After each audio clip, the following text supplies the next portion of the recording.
2021년 5월 31일 월요일 출애굽기 24장 12절로 18절 말씀. 여호와께서 모세에게 이르시되 너는 산에 올라 내게로 와서 거기 있으라. 너로 그들을 가르치려고 내가 율법과 계명을 친히 기록한 돌판을 내게 주리라. 모세가 그 종자 여호수아와 함께 일어나 하나님의 산으로 올라가며 장로들에게 이르되 너희는 여기서 우리가 너희에게로 돌아오기까지 기다리라.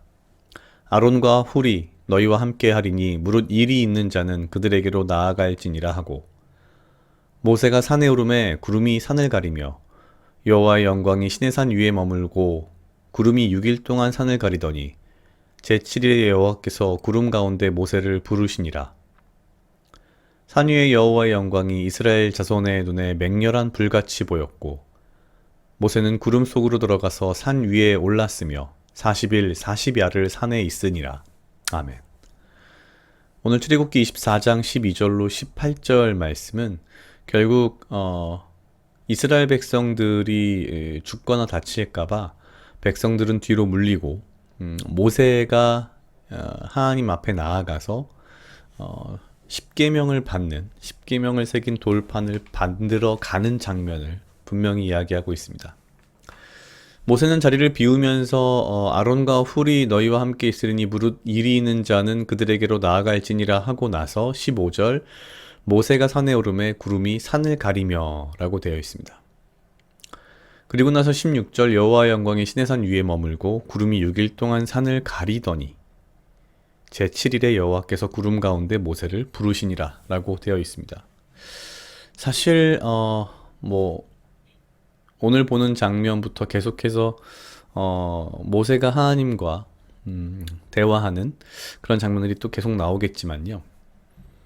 어릴 적에 저는 사실 나름대로 성경에서 제일 부러운 사람 그러면 솔직히 뭐 다윗이나 솔로몬보다는 모세 쪽이 좀 있었습니다. 왜냐면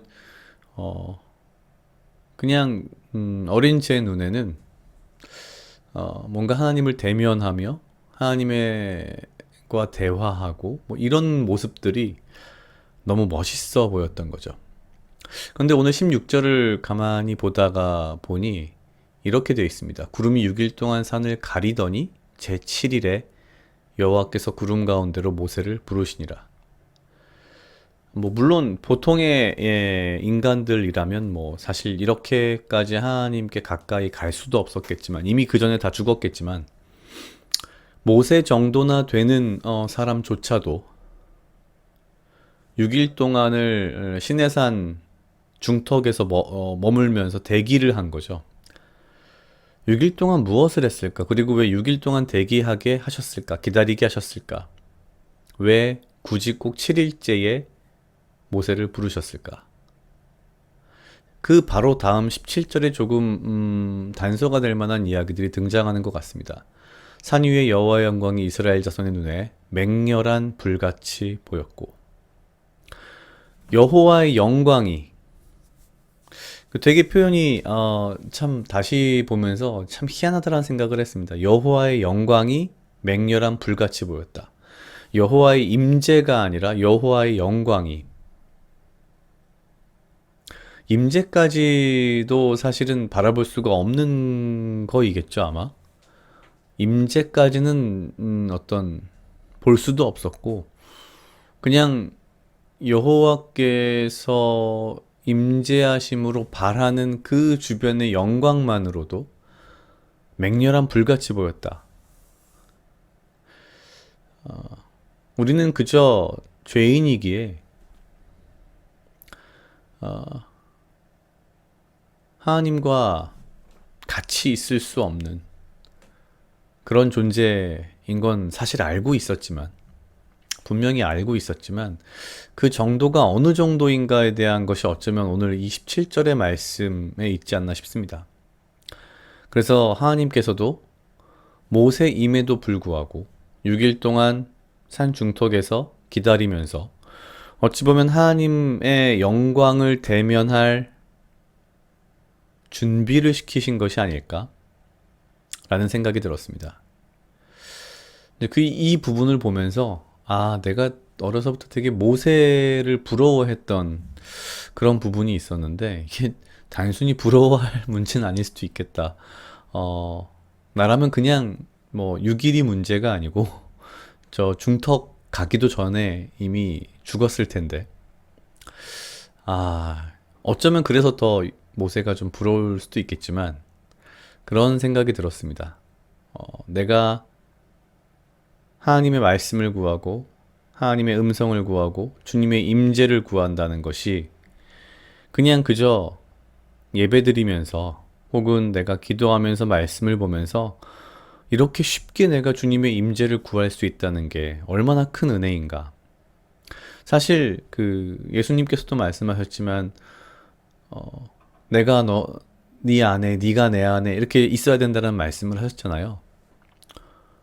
하나님 같은 경우에는 뭐 내가 네 안에 네가 내 안에 이러면 이거는 뭐 이미 제 자신이 죄인이기에 정말 뭐 잿덩어리밖에 안 남은 그런 상황일 텐데 이런 하나님께서 우리에게 예수를 보내시고 나 대신 피를 흘리게 하시고 심지어 주님을 내 안에 모실 수 있게 주님과 동행할 수 있게 해주셨다는 것이 이게 얼마나 큰 영광인가. 어쩌면 모세조차도 해보지 못한 것을 내가 지금 누리고 있구나. 내가 그냥 모세를 부러워했던 부분이 분명히 있긴 하지만 부러운 부분이 사실 있긴 하지만 어찌 보면 모세는 아마 지금의 나를 지금의 우리를 지금의 에, 믿음의 사람들을 보면서 어쩌면 더 부러워하지 않을까라는 생각을 하면서 내 안에 계시는 성령님의 어떤 그 존재가 얼마나 큰 은혜이며 기적인지 다시 한번 좀 생각해 보는 그런 시간이 좀 됐었습니다. 각자 약 2분 정도 묵상하시겠습니다.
다 같이 기도하시겠습니다. 하나님 아버지 감사합니다. 주여 이 하루도 나와 동행하여 주시옵소서. 주님 나로 하여금 사랑하게 하시옵소서. 아버지여 나를 헤아려 하는 그 어떠한 무리들로부터 나를 지키고 보호하여 주시며 내가 오직 주님 주시는 지혜와 명철로 이 하루를 살아가고 나에게 필요한 건강과 육체적 강건함을 허락하여 주시옵소서.